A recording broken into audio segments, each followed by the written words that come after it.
Agora falaremos da doutrina da santificação e, de forma bem resumida, falando do estudo da palavra, a santificação literalmente significa uma separação e inicialmente tinha um entendimento de qualquer coisa separada para um devido fim.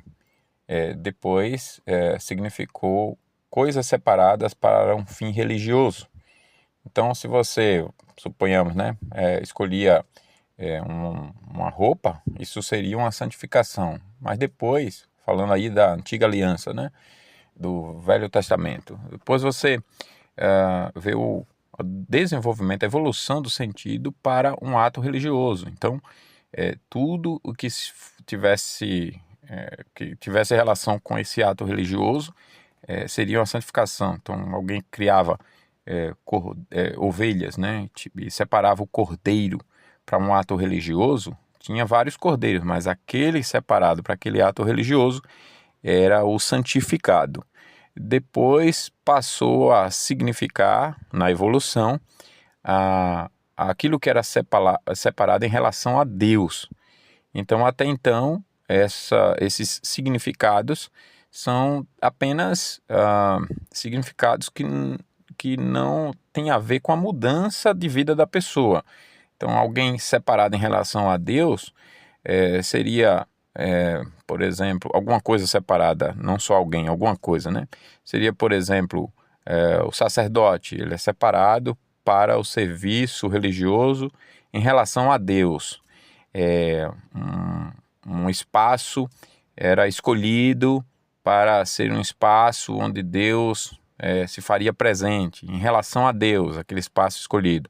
Então, aquele espaço era santificado e a pessoa era considerada uma pessoa santificada. Um monte separado para que Deus colocasse nele o seu nome. Monte Sinai, Monte Sião. Então, são montes santificados. Mas o monte não é santo nele mesmo, não é uma pureza moral interna.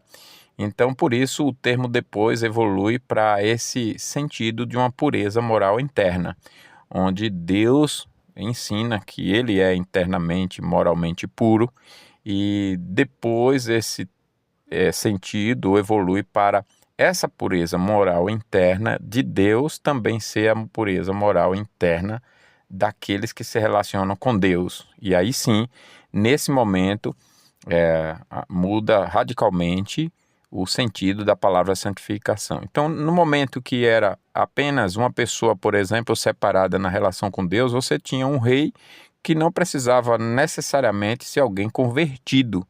Então, você observa o rei Saul, como vários outros reis em Israel, em Judá, que não eram de fato crentes, servos de Deus. Pelo contrário, praticavam coisas abomináveis, muitas vezes piores até do que as nações inimigas que não conheciam a Deus, e o próprio Deus repreende esse tipo de pecado. Agora, quando se trata da santificação como pureza moral interna, de Deus compartilhada com o seu servo fiel, sua serva, então aí sim faz toda a diferença e isso filtra agora quem é crente e o separa de quem não é, né? Então continua o texto, o sentido de separação, mas não apenas de separação. É separado em relação ao mundo. O mundo todo é um mundo corrupto, mas a, as palavras lá no hebraico, né? Kodesh, Kadosh, etc., e derivações que tem a ver com santidade. O mundo todo é escravo do pecado, vive para o pecado, vive para um estilo de vida, uma fé contrárias, um culto, uma religiosidade contrários a Deus. Já o verdadeiro crente é aquele que é santificado por Deus. Então nós vamos tratar agora aqui da doutrina da santificação. Obviamente eu fiz um resumo do resumo, né? E apenas ainda nesse resumo, antes de entrar exatamente no capítulo 13 da Confissão de Fé de Westminster, eu observo aqui a evolução desse sentido da santificação para o Novo Testamento. O sentido para o Novo Testamento é a ampliação de que essa santificação, como pureza moral interna de Deus, compartilhada para os seus fiéis servos era na fé no descendente da mulher, no profeta maior do que Moisés, né, no sumo sacerdote maior do que Melquisedeque, no rei que viria do trono de Davi, no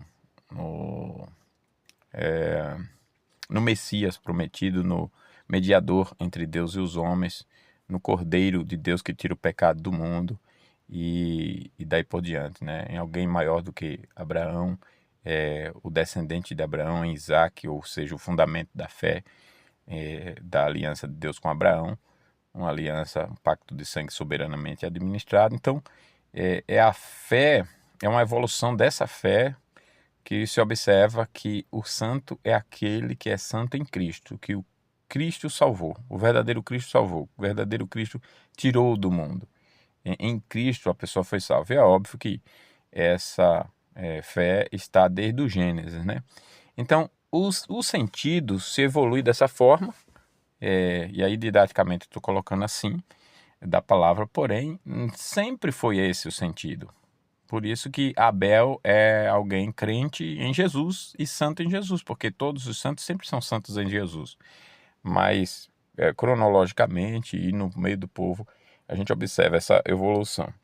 Então, seguindo aqui a seção 1, as seções 1, 2 e 3, inicialmente da Confissão de Fé, capítulo 3 diz assim: os que são eficazmente chamados e regenerados, havendo sido criado neles um novo coração e um novo espírito, são além disso santificados genuína e pessoalmente pela virtude da morte e ressurreição de Cristo, por sua palavra e seu espírito neles habitando. O domínio de todo o corpo do pecado é destruído e suas diversas concupiscências mais e mais enfraquecidas e mortificadas, e eles mais e mais vivificados e fortalecidos em todas as graças salvíficas para a prática da genuína santidade, sem a qual ninguém verá o Senhor. Seção 2. Esta santificação permeia o homem todo, contudo imperfeita nesta vida. Aí permanece ainda alguns resíduos de corrupção em cada parte, e daí suscita-se uma guerra contínua e irreconciliável, a carne degladiando contra o espírito e o espírito contra a carne. Seção 3. Nessa guerra, ainda que a restante corrupção prevaleça por algum tempo, contudo, através de um contínuo suprimento de força por parte do Espírito Santificante de Cristo, a parte regenerada vence, e assim os santos crescem na graça, aperfeiçoando sua santidade no temor de Deus. Então, este capítulo ensina as seguintes proposições. Primeiro, todos aqueles a quem Deus, através da regeneração, criou uma nova natureza espiritual, continuam sob sua graciosa influência, sua palavra e seu espírito habitam neles, e assim possuem neles implantada a graça que se desenvolve mais e mais. Segundo, essa obra de santificação envolve tanto a gradual destruição do velho corpo do pecado, quanto a vivificação e fortalecimento de todas as graças no novo homem, a purificação interior do coração e mente, bem como todas as santas ações que deles procedem. Terceiro, essa obra de santificação envolve o homem todo, intelecto, emoções e vontade, alma e corpo. Quarto, ela nunca será perfeita nesta vida, mas em cada caso, como no caso de Paulo, permanece aí mais ou menos a velha lei em nossos membros, digladiando contra a lei de nossa mente. Quinto, que não obstante de um constante suprimento de força do Espírito Santificante de Cristo, o gracioso elemento na natureza do crente prevalece e ele gradualmente avança em santidade até que se torne perfeito na morte. Nós vamos avançar nesse ponto, mas eu já adianto aqui, apesar de ter considerado o que apresentei, eu adianto aqui, já observo o seguinte, que não significa, quando a gente cita Paulo aqui, obviamente estamos nos referindo ao os capítulos 6 e 7 ali de Romanos, quando ele diz que o bem que ele quer fazer não faz, o mal que ele quer ele faz, e se faz o que ele não quer, já não é ele, mas o pecado que habita nele e tal, e existe esse conflito na mente dele. Primeira observação é que o crente não é duas naturezas, velho e novo homem. O crente não é. Por que não é? Porque só pode ser uma natureza. Quando a pessoa não é crente, ela não é novo homem, ela é velho homem. O novo homem ainda não foi criado. Quando ela passa a ser o novo homem, a Bíblia diz que o velho homem morreu com Cristo, né? Foi sepultado com Cristo, na morte de Cristo, e ressurgiu o novo homem na ressurreição de Cristo, semelhante à ressurreição de Cristo, ou seja, foi criado um novo homem. Então, o crente não é duas naturezas, a nova e a velha, o novo homem e o velho homem. O homem só é ou a velha ou a nova. O crente, portanto, é a nova natureza em Cristo. E a velha? A velha morreu. Agora, como eu explico os pecados que ainda estão presentes na nova natureza? Eles são restos de pecados na nova natureza. Então, do que Paulo está tratando ali em Romanos? Ele vai tratar em outros momentos a presença desses pecados nessa luta do novo homem com o velho homem, ou seja, com o resto da natureza desse velho homem. Não que sejamos duas naturezas. Não somos. Por isso que ele vai dizer, considerai-vos mortos para o pecado. Porém, ali ele vai tratar especialmente de um diálogo, de uma mente que conhece a vontade de Deus, como o judeu, como ele era, conhece toda a revelação porque recebeu essa revelação, mas ainda não é um convertido.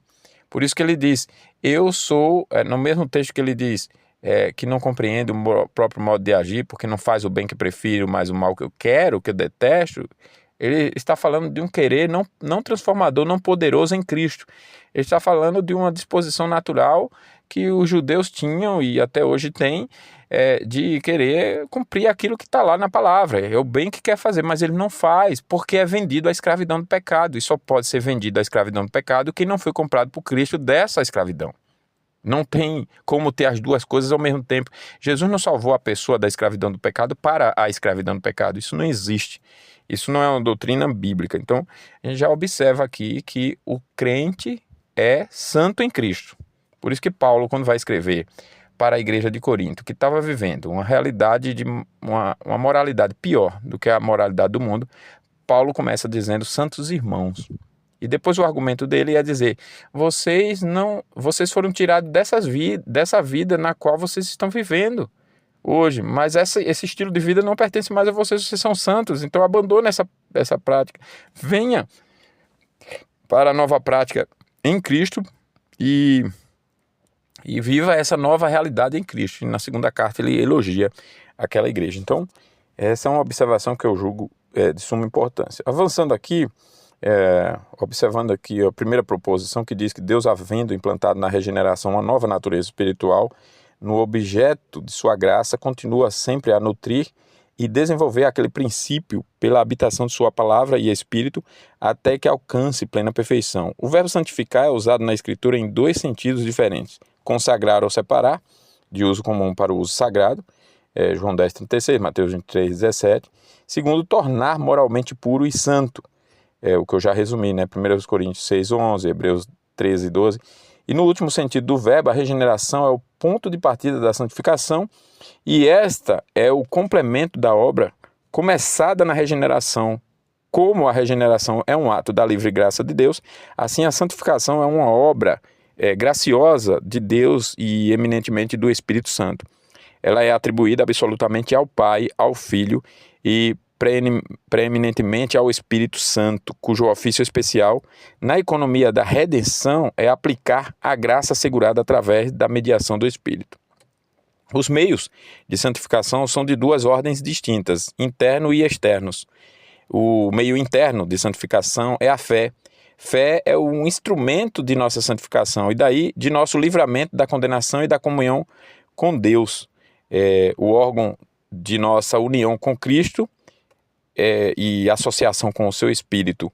Fé, além do mais, é aquele ato da alma regenerada pelo qual ela abraça e experimenta o poder da verdade e pelo qual as experiências íntimas do coração e as ações externas da vida são produto da obediência à verdade. Os meios externos de santificação são a verdade como revelada nas Escrituras inspiradas, santifica-os na verdade, a tua palavra é a verdade.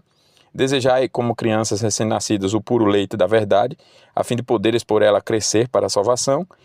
A verdade como meio de santificação se põe em correlação com a fé, o meio interno dela, e a confissão de fé no capítulo 14, segunda seção, diz: esta fé age de conformidade com aquilo que cada passagem contém em particular, prestando obediência aos mandamentos, temendo as ameaças e abraçando as promessas de Deus para esta vida e para a futura. Porém, os principais atos de fé salvadora são aceitar e receber a Cristo e firmar só nele para a justificação, santificação e vida eterna pela virtude do pacto da graça. Então, por este meio, a verdade nutre e exercita os princípios da graça implantados na alma.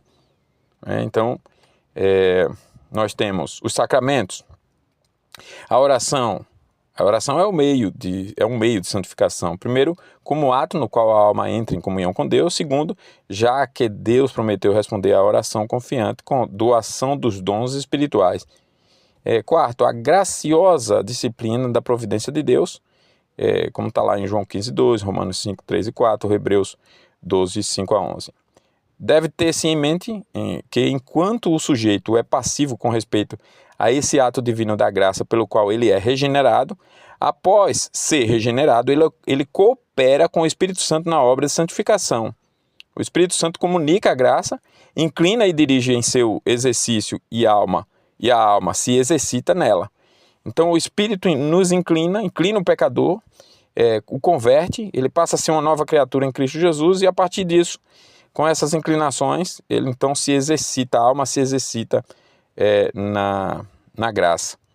E a alma é compelida e encorajada a usar com diligências, na dependência do Espírito Santo, todos os meios para a sua renovação espiritual e para formar aqueles hábitos que facultam resistir o mal e agir certo no que a santificação tão amplamente consiste. Os frutos da santificação são boas obras.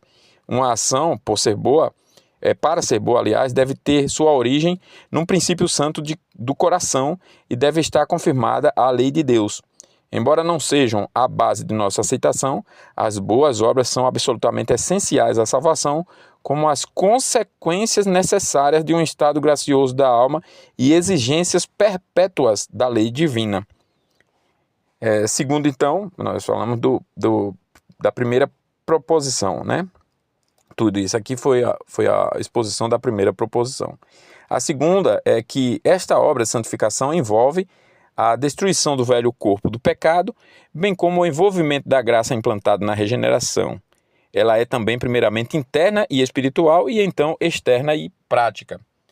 Que todo o corpo de morte não é imediatamente destruído no exato momento da regeneração, é claramente ensinado no 6º e no 7º capítulos de Romano, na experiência registrada de muitos meios, de muitos caracteres bíblicos e na experiência universal de cristãos nos tempos modernos. Daí, segue-se necessariamente que as tendências graciosamente implantadas e sustentadas devem entrar em conflito com as tendências para o qual que permanecem, né? Eu usaria mais outros textos, como eu já expliquei. Então, mas vamos seguir aqui. Elas só podem, porque a doutrina continua correta, né? Elas só podem coexistir num estado de ativo antagonismo e quando uma consegue prevalecer, a outra deve perder. E os que são de Cristo crucificaram a carne com as suas paixões e concupiscências. Veja só, já crucificaram. Mortificai, pois, vossos membros de caráter terreno. Por quê? Porque vocês já são agora nova criatura em Cristo Jesus. Que esta obra tem início no estado do coração e governa a vida. Ao governar previamente o coração, é óbvio, aí nós vamos dizer o motivo, eu vou repetir isso aqui, mas antes eu concluo, observo, né, do capítulo, da parte anterior, parágrafo anterior, que a pessoa então, nessa santificação, tem uma luta contra o pecado, porque ela é a nova natureza. Quem é velha natureza, por exemplo, não luta contra o pecado. Mas você observa uma luta. Todo mundo quer deixar algum vício, algum mal.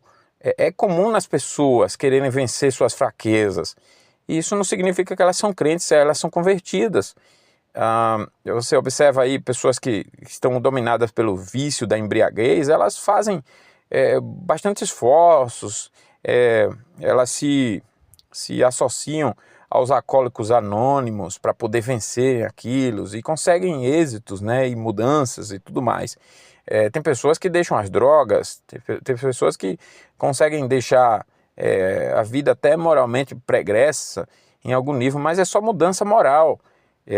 E não é uma luta espiritual contra o pecado, né, nem a luta do pecado contra a santidade.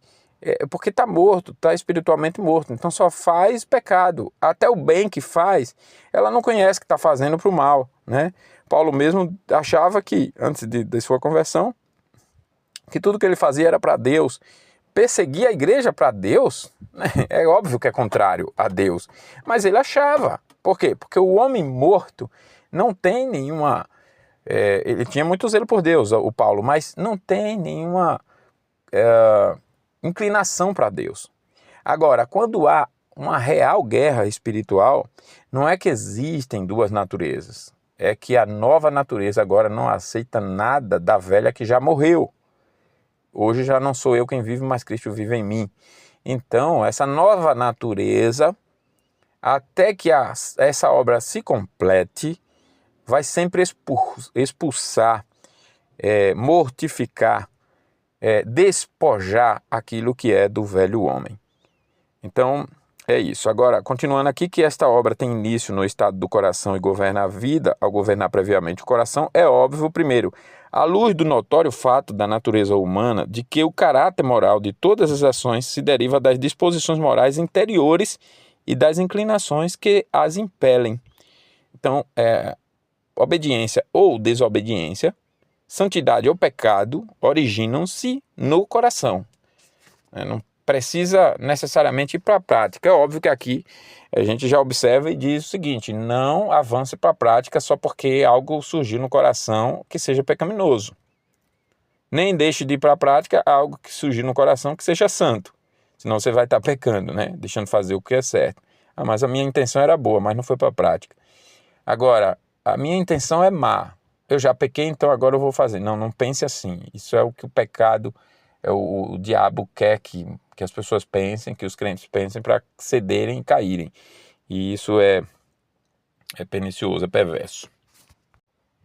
Segundo, o mesmo é assegurado nas Escrituras, Lucas 4,45. Visto que o caráter do fruto é determinado pelo caráter da árvore que o produz, assim o caráter moral das ações depende do coração do qual procedem.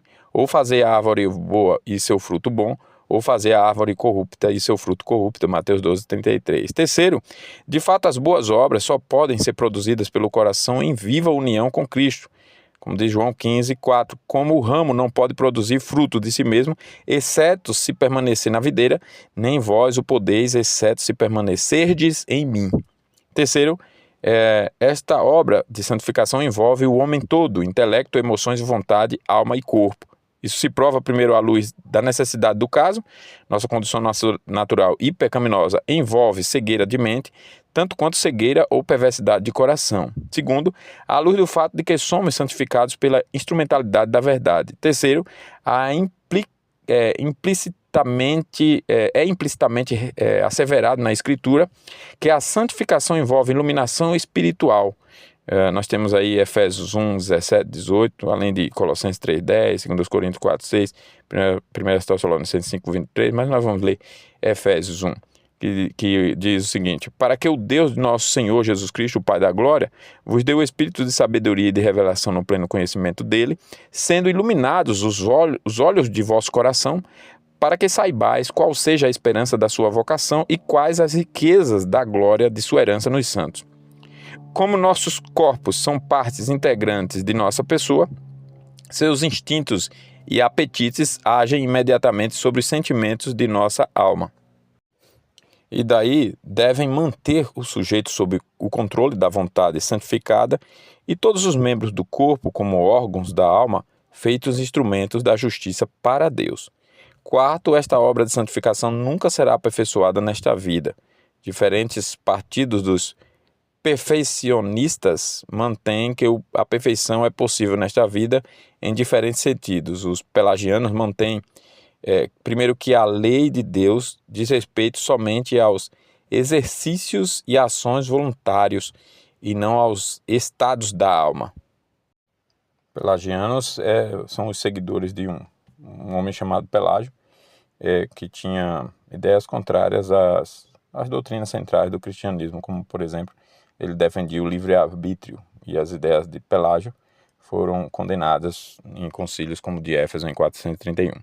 Mas então o segundo é isso aqui, que os pelagianos mantêm que a lei de Deus diz respeito somente aos exercícios e ações voluntárias e não aos estados da alma. Segundo, que a obrigação é sempre limitada pela capacidade, que a lei de Deus não pode exigir mais que seu sujeito é plenamente capaz de corresponder. Daí, à luz dos próprios limites da obrigação moral, segue-se que cada pessoa é sempre perfeitamente capaz de fazer tudo quanto se lhe requer. Por isso ela pode ser perfeita sempre que quiser. Os arminianos, Armínio era um outro teólogo que foi refutado, né? E papistas são a Igreja Católica Romana dos Papas, né? Perfeicionistas sustentam primeiro que os homens nada podem fazer moralmente certo sem a graça divina, e segundo, que mesmo com essa graça ninguém é capaz perfeitamente de guardar a lei original adâmica de perfeição absoluta. Defendem, contudo, que Deus, em virtude dos méritos de Cristo, graciosamente reduziu as exigências da lei, veja só, reduziu as exigências da lei, no caso dos crentes, de perfeição absoluta para a fé e obediência evangélicas. Sustentam que é o privilégio e dever de todos os homens nesta vida alcançar o estado de amor perfeito e obediência sincera à lei do Evangelho, ao que chamam perfeição graciosa ou cristã. Os papistas fazem distinção entre transgressões voluntárias da lei conhecida e concupiscência, ou primeiros movimentos involuntários dos restos de corrupção no íntimo da regeneração. O último eles negam ser propriamente da natureza do pecado. John Wesley ensina o mesmo. Ele era metodista, né? Mas que a concupiscência, ou primeiros movimentos e tendências do desejo mal no coração dos regenerados, provém da natureza do pecado, é distintamente afirmado em nossos padrões, Confissão de Fé, por exemplo, capítulo 6, seção 5, que nós já estudamos, que é procedente, prova-se primeiro, porque todos os homens julgam que o estado moral da alma que determina, ou tende a determinar, a ação má é por si mesmo essencialmente mal e deveras a real fonte do mal na ação. Segundo, toda a experiência cristã genuína envolve o mesmo juízo prático. O principal elemento em toda convicção genuína de pecado é não simplesmente que os pecados, ou aliás, os pensamentos, palavras e sentimentos são errados, mas que, pondo muito abaixo todos os exercícios e volições, a natureza é moralmente corrupta. É seu entorpecimento para com as coisas espirituais, cegueira, endurecimento, aversão por Deus, que é ele desajudado para mudar, que principalmente oprime o homem realmente convicto com o senso de pecado, e em algum grau a mesma convicção permanece até a morte. Terceiro, é da essência da lei moral exigir ela tudo o que convém, tudo, até mesmo a menor deficiência da medida total da excelência moral que convém, é da natureza do pecado. Portanto, nada menos que a absoluta conformidade com a lei adâmica de absoluta santidade é da natureza da perfeição impecável, ou deve chamá-lo por esse nome. Quarto, todas as orações e hinos e literatura devocional dos wesleyanos, bem como de outras igrejas evangélicas que professam certa espécie de perfeicionismo, reconhecem o pecado no crente. O Dr. Peck admite que as operações da concupiscência ou a persistente tendência espontânea para o mal no coração do cristão perfeito é uma ocasião para a autoaversão e confissão de que necessitam de perdão e de constante aplicação do sangue expiador de Cristo. Concordamos com isso e mantemos, pois, que esses resíduos de corrupção em todos os cristãos provém da natureza do pecado e que, consequentemente, os cristãos em quem persistem não são perfeitos, no sentido de impecabilidade. São perfeitos no sentido de não serem mais escravos do pecado e serem agora governados por Cristo, onde Cristo reina. E toda vez que a Bíblia vai se referir a alguém salvo pela graça, ela não chama de pecador, ela chama de santo, de filhos e daí por diante, como resultado da graça, né, de perfeitos. Paulo mesmo vai dizer, e nós que somos perfeitos, perfeitos no sentido não de impecabilidade, mas no sentido de que não é escravo do pecado, alheio à vida de Deus. Quinto, Paulo expressamente chama a concupiscência de pecado. Eu não conheci o pecado senão pela lei, porque eu não conheceria a concupiscência se a lei não dissesse não cobiçarás. O pecado que habitava em Paulo operava nele contra a sua vontade e operava nele toda a forma de concupiscência. E, contudo, essa tendência má, essa lei em seus membros, digladiando contra a lei de seu espírito, é expressamente chamada pecado e, em outras passagens, ela é chamada o velho homem, o corpo do pecado. Sexto, as biografias e testemunhos registrados de todos os santos da Escritura impossibilitam atribuir perfeição impecável a qualquer um deles. Paulo o repudia em várias passagens, João também o repudia em sua própria pessoa e na pessoa de todos os cristãos. 1 de João, por exemplo, 1:8 em especial, né? A palavra perfeito se aplica a alguns homens na Escritura ou para caracterizar a excelência comparativa ou para asseverar genuína sinceridade na profissão ou serviço. As biografias inspiradas, porém, dos mesmos homens, tais como Davi, Noé, Jó, provam muito nitidamente que a perfeição tensionada não era impecável. Sétimo ou oitavo, né? O perfeccionismo se põe em conflito com a experiência e a observação universal do povo de Deus. A profissão pessoal dela deve geralmente ser julgada com base em séria suspeita de sanidade mental ou sinceridade moral do reivindicador. Quinta proposição, então, não obstante, à luz de um constante suprimento de força provindo do Espírito Santificante de Cristo, o gracioso elemento na natureza dos crentes geralmente prevalece e ele gradualmente avança em santidade até que seja aperfeiçoado na morte. Esta preciosa verdade se segue necessariamente do fato já demonstrado de que a santificação é uma obra da livre graça de Deus na execução dos seus eternos propósitos salvíficos. Razão porque temos por certo isto mesmo, que aquele que em vós começou a boa obra, a aperfeiçoará até o dia de Cristo Jesus. Filipenses 1:6. A certeza disso será examinado no capítulo 17. Então, esse foi o assunto da santificação. Que nós sejamos santos e que Deus nos abençoe.